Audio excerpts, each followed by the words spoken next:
Hello, hello, and welcome to another special edition of the Immigrant Magazine Weekly. I just watched a very inspiring documentary about one man's crusade to end HIV and AIDS and the stigma surrounding it in Africa. It was shocking and sad to see that despite all the medical advances around the world, it is still a death sentence for some. My guest today, acclaimed Danish musician Thomas Buttenschøn, was born HIV positive, and his story is the subject of this documentary titled Doin My Drugs, where he uses his music to wipe out AIDS in his native Zambia and beyond. Before we continue, I'd like to plead with you to do me the honors, if you haven't yet. Subscribe to our channel by clicking on the subscribe button here below, and also pressing the like button so that YouTube will share our videos. Don't forget to click on the notification bell so that you will be notified every time we bring you such amazing content. Welcome, Thomas Buttenschøn, to the show. You know, it's funny, you call yourself a Zambian and your name is Buttenschøn, right? People are like, yeah, what? But my middle name is Muchimba. Muchimba. Okay, Yeah. hence Muchimba Foundation, right? Yes, exactly. Okay, wonderful. Well, I'm so happy to have you today to tell your story and why you're embarking on this amazing journey. I don't know where to begin, but if we start from the beginning, I want to talk about how you found out your status. I know you were outed. It says so in your bio. I want to talk about that and how that made you feel and how it got you to this place where you've decided to actually put it out there and help others. I found out my status.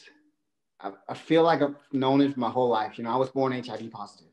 Mm-hmm. My dad, he was working for Peace Corps in Zambia, an NGO. And he met my mom back in the 80s and they fell in love and I was born. And then at one point I got very sick and they had to fly me back to Denmark to the hospital where they figured out that I had this new virus that nobody knew anything about really at that time. And both of my parents, they had it as well. And unfortunately, you know, they passed when I was 8, when I was 9. But I survived and long enough for the medicine to come out. But yeah, what you said about me being outed. Yeah, the newspapers, I remember when I released my second album, they put me on all the newsstands saying he's HIV positive. Which was, you know, it wasn't a shock for me because of course, I knew that I was HIV positive, but it was just, you know, kind of a bummer when you're 23 and you just want to push your music out there. But when my sons were born, I decided that I had to tell this story because I felt obligated that I needed the world to know how far we've come. And now I've even pushed it further. I want this to be eradicated. I want the world to be without HIV. I want this disease to die with me. And I feel that my kids, you know, they're the living proof that this disease doesn't have to come to the next generation. No kids has to be born HIV positive because we've come so far that it's possible now to stop it. And what I feel that we're missing right now is knowledge. People don't know anything about this. And that's why I'm trying to, you know, change the world with my guitar and my songs because I believe that it's doable. Absolutely. It is doable. I mean, you're proof of it. So when you found out, like you said, you always knew, but then, you know, newspapers trying to make money, always trying to exploit someone. It's amazing. They don't care. And they went out and told your story at a young age of 23. Taboo, as we know, and stigma, you were in Denmark at the time, right? So talking about taboo and stigma in Africa, did you experience similarly out there? I don't know if I felt the stigma because, you know, my parents, they decided that it shouldn't be a stigma problem for me. So I've never felt the shame at all because I've always known that, you know, this virus hits everybody and it's just bad luck if you get hit by it. But there's nothing that you have to be ashamed of. It's just to prove that you've lived your life actually. And the people that, you know, actually decides not to be around me because of the virus.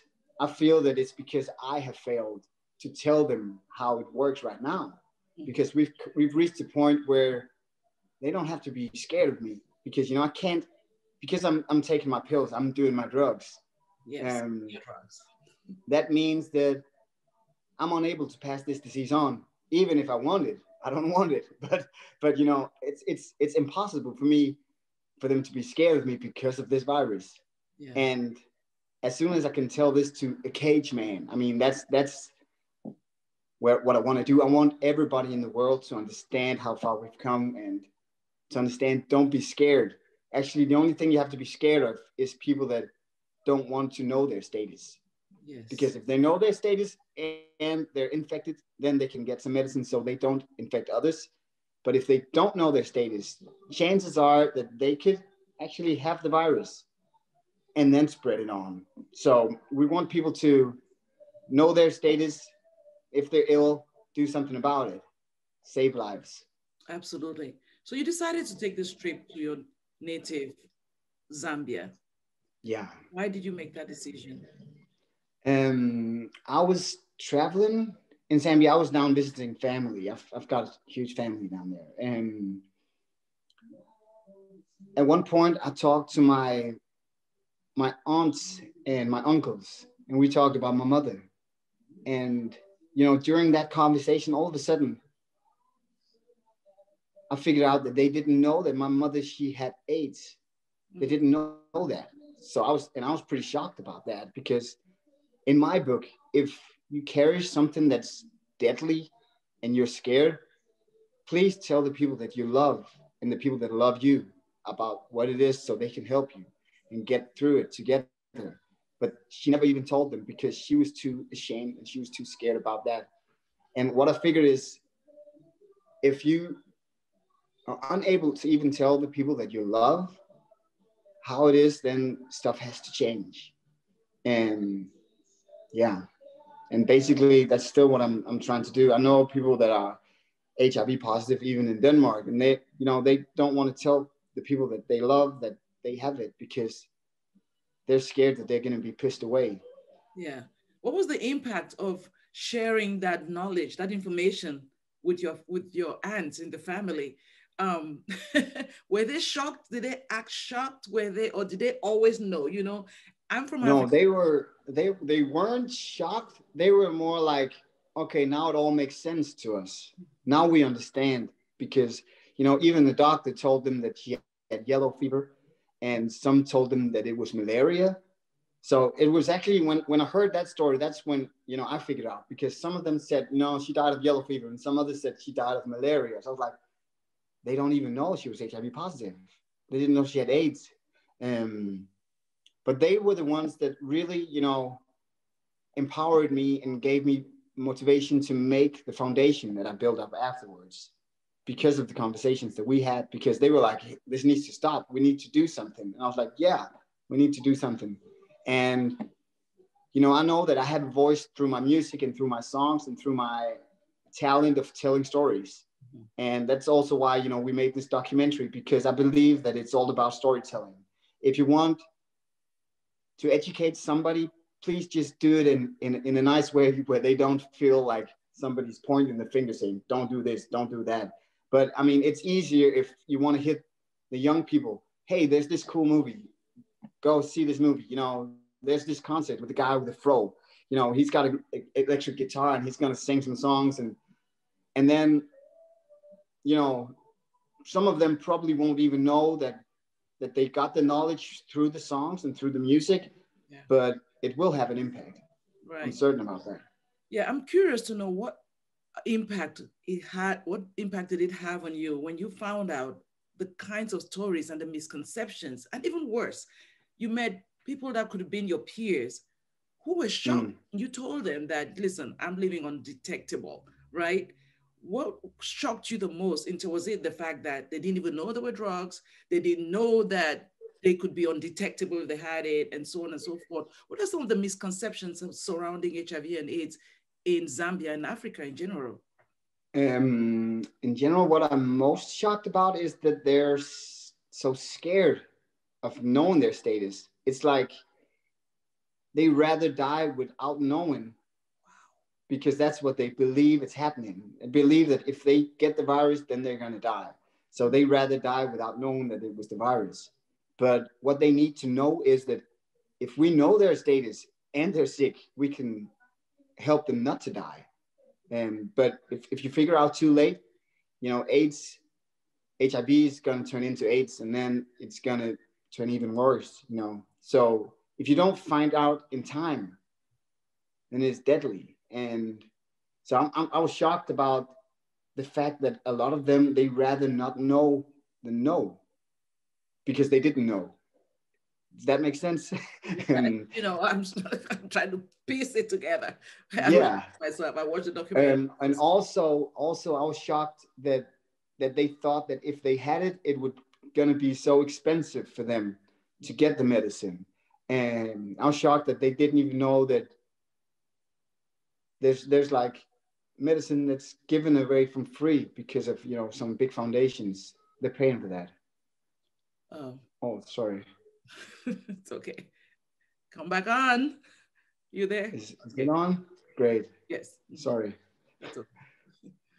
Yes. So what was curious to me was I noticed the blame game. You think the blame game has something to play in this?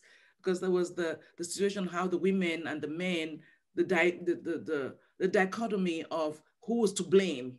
And did that strike you in any way when this gentleman was talking about the woman's responsibility for taking care of her husband? And so, yeah, the fear of, I mean, and that's a shock to me everywhere in the world where I am. I mean, I'm so shocked that we can live in 2020 and there's places in this world where men are seen as more worthy than women. I mean, it's mind-blowing to me. I mean, come on. Women are the reason why we're even here. So please give them some credit.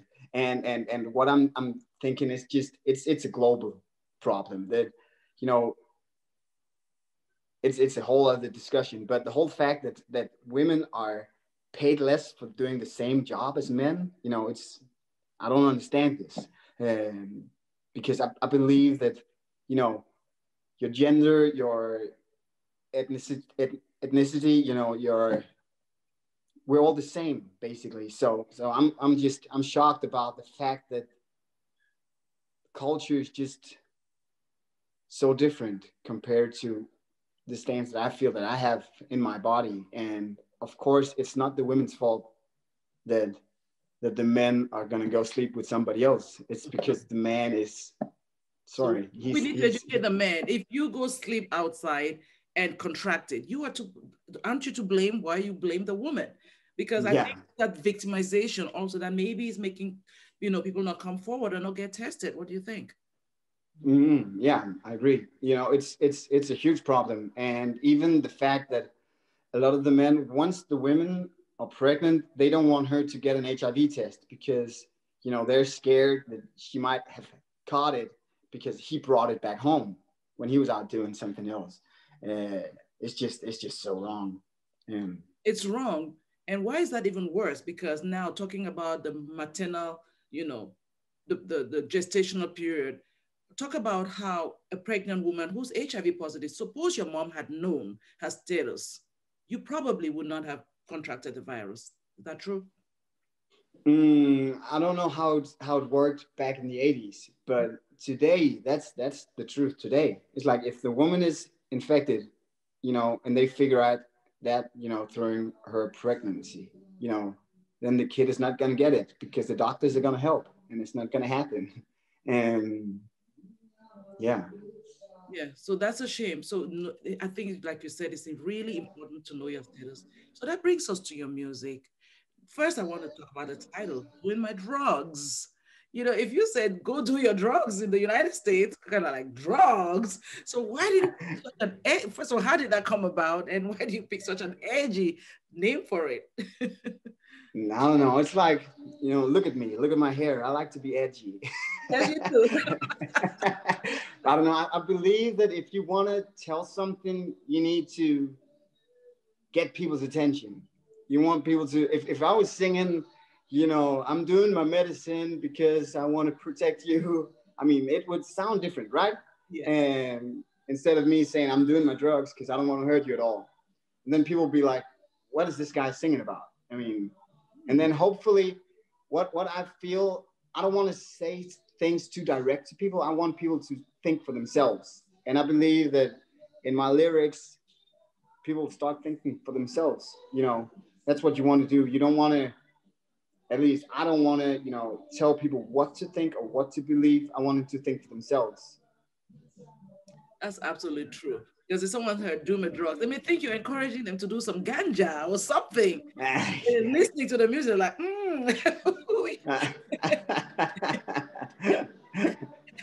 At least that's a good gateway, right? Good way, yeah. That's a gateway drug right there.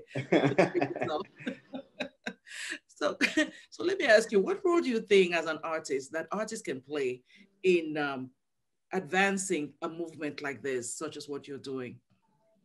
I believe that also, you know, it's because of a lot of my best friends in Zambia, they're artists themselves and activists.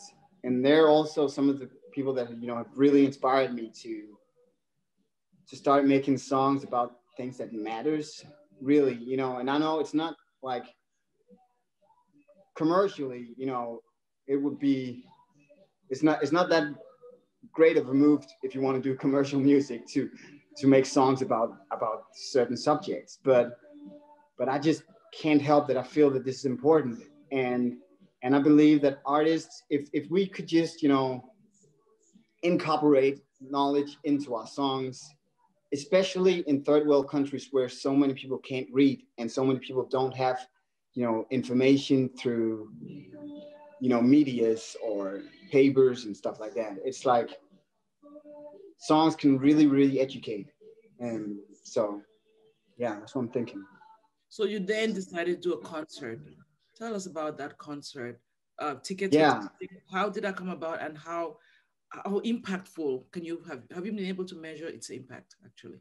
Yeah, I made this concert in 2015. We made the first concert on World AIDS Day, where we rented Lusaka Showgrounds, like a stadium in Lusaka downtown. And we did a test for ticket show. We teamed up with AHF, and they were in charge of, you know, all the tests and, you know, medicine afterwards and getting people into treatment if they tested positive. But the whole concept was, you know, I figured out that if I could just give these guys a free concert ticket and not what they needed to do in return was to give me an HIV test, then we could get people to test, because a lot of them, you know, they refused to get tested. But as soon as you said, hey, this concert is free, all you need to do is like take this needle and put it in your finger, and then we're good. Then all the young people, they were like, yeah, cool, let's do that. I want to see this guy perform. So in the first year, we actually tested 10,802 people for that show. Yeah, and that's a thing that we still want to replicate and do it over and over again. We've done it more years, but there's still a long way to go. But I believe that this is a way where we can get the knowledge out and even get people tested and get them on treatment. Yeah, so you do say you want to eradicate HIV and AIDS and make it a thing of the past. What's the plan for that? Yeah, but actually right now, you know, with my foundation, I've teamed up with some people in Denmark, because in Denmark, we actually come far right now. I just got the latest results from this year so far, and we're almost in December. But this year so far, 87 people has tested positive in Denmark, in the whole of the country. And what I believe is doable is that we can hit that zero. And once we hit that zero, I want to tell the world, look what we've done in Denmark. We can do this all over the world. It's simply about getting the knowledge out, getting the drugs out, you know. Yeah. Yeah, and I'm sure a task like this cannot be done by just one person. So what do you want audiences, someone watching you right now, to take from this in terms of how they can support and make this a reality? Of course, if they go onto our website, the foundation, muchimba.org, or just watch the movie Doing My Drugs. There's a soundtrack as well where listen to the songs and yeah, somehow, you know, support the case. That would be great. It'd be amazing. Yeah. So tell me a little bit more about Doing My Drugs, the documentary. What's it really about? Yeah, we shot this movie over a lot of years. It started out me going to Zambia, and even, you know, the things that I've told you about today, it's everything appeared on the camera because I had this guy Tyler. He was with me all the time, just in the corner, guy with the camera, and everybody was like, "Who's this guy?" And then all of a sudden they're like, "Nah, don't matter," you know. And he filmed this movie and about the journey, building up that big show that we did. And yeah, just, you know, me walking around with a guitar trying to tell everybody, yeah, all the people that I met, like, hey, do you know how this works? And everybody was like, no, we don't know anything. And just, you know, educate them. And so it's like a journey for me and my guitar, trying to change one country at the time. And yeah, and it's still a long run, but I believe that we're heading in the right direction. And I was told that when we did the show in 15, the first show, I'm not certain about these numbers, but what somebody told me, he said that 2015 we had a mother-to-child infection, you know, 16%. But last year, 2018 must have been, they in Zambia they were below 1% now. Wow. So I believe that, you know, I know it's not my foundation that's, you know, the reason why all of this, but I believe that it's great for them to have a role model to tell about, to say, hey, look at this guy, you know, this is how it works. You know, look, he's got healthy kids. He's touring the world with the guitar. You know, he's doing quite all right. And I believe that I'm doing great. So That is so everybody else should do the same. So is the Zambian government helping you? Actually, I was even shocked to find out that, the young people that you were talking to were not aware that the drugs were in Zambia, you know. Yeah. And when you told them you were undetectable, they didn't understand that concept and they didn't even know about the possibility of the drugs and the availability and it being free. So are you working now with the government to make sure that the information is getting to where it needs to go?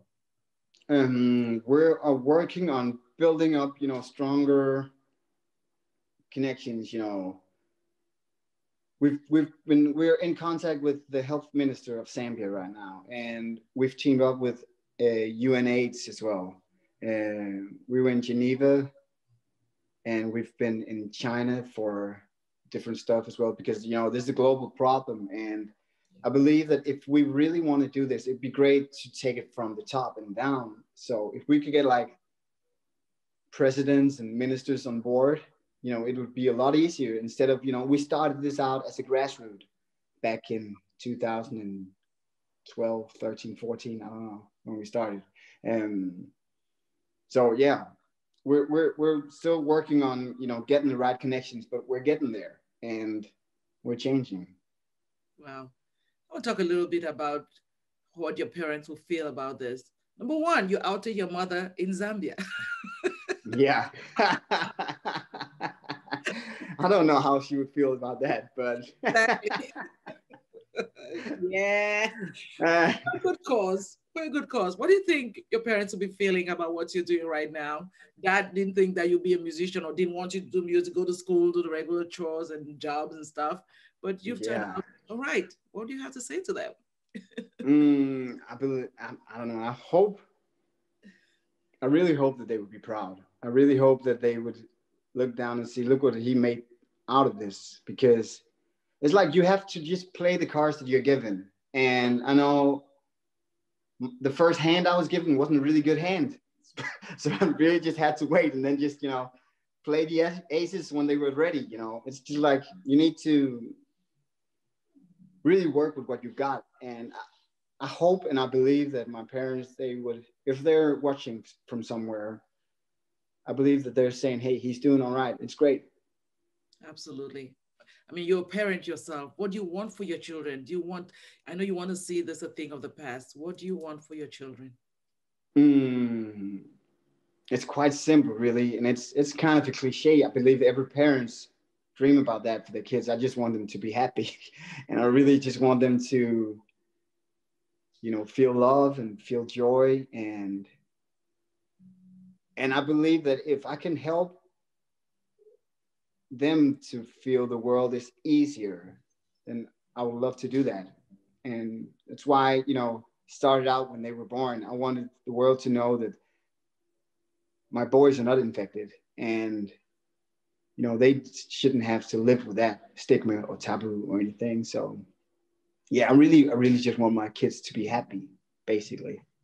Absolutely. What do you say to a young man who now goes and does a test, or has been scared to do it, sees this film and does a test? There's a mental toll. Sometimes it's not even the stigma, just the fear. Sure, it comes with the fear. And you have this, you have a supportive wife, and how is he going to then tell his special someone that I have this? What is that journey like mentally? How can they, navigate this? I mean, if somebody tests positive, I know this is pretty hard, and it might be too much of a shock for them to understand to start out with. But I believe that eventually they will understand that the positive HIV test was probably the best thing that could happen for them. Because if they didn't figure out, then they would die. But now they figured out, that means they could get the medicine and then they can survive. And, I know HIV or AIDS is not going to kill me. And that's really the thing. So if they test positive, they should just, of course, it's a bummer that they contracted it, but it's great that they're not going to die from that. Absolutely. I'm sure better still, it would be better not to contract it. So what can we tell, especially the young folks? We all have a new generation coming up. What's the best way not to even contract it? What do they need to mention? I think that's just as important as treatment. Don't you agree? Yeah, prevention, of course. Really. Yeah, just protect yourself, protect the people that you love, really. Absolutely. And I know your wife has been a big support system. Tell me a little bit about, for someone that has a partner and that finds out it's possible for someone to be HIV and for the partner not to be. Let's talk a little about that undetectability. People need to understand clearly how that works, because your wife knows about it. Yeah. It's just like, for me growing up, I've always decided that if I was going to have sleep with anybody, they should know my status before we went to bed together, because, I just feel that it'll be more honest for me to tell. So, I have the conversation before, and it's quite simple. It's like, I've got this, but there's this medicine, which means that you can't contract it. So yeah, and there's no more hocus pocus in that. That's just how stuff works. In Africa, it's not an easy conversation to have with a partner. So yes, I'm sure you're really grateful to have a supportive partner, and I really applaud your wife. She's very supportive, and we're grateful for her. So how can we see this documentary? It's been released on the 1st of December. Okay. I believe that if you talked to Tyler already, yes, but I believe that he knows more about where it's been available from. I'm just the guy with the story and the guitar. So okay, no problem. I know it's going to be released digitally out there. I want to thank you so much for joining me this day. You're in Copenhagen. Is that where you are? Yeah, in Copenhagen. Yes. Thank you so much, Thomas. I wish you all the best. Thank you. And I'm sure for more information, everybody can go to your foundation website. What is it again? Muchimba.org. Okay. Or Doin My Drugs. Yeah, doinmydrugs.com. Yeah. Thank you so much. And I wish you all the best. And we're going to join together and make this happen. Your dream is going to be a reality. Okay. Thank you so much. And thank you for taking the time for this. You're very welcome. It means a lot. Yes. Thank you. Okay. You're welcome. Take care. Bye. Bye. We've come to the end of our show. Thank you so very much for joining me today. I would love to hear what you think about our discussion. So please share your thoughts in our comment section or send me an email to publisher@immigrantmagazine.com. Now be sure to follow me on Twitter and Instagram @Anchang and like us on Facebook, The Immigrant Magazine. See you next time on The Immigrant Magazine Weekly.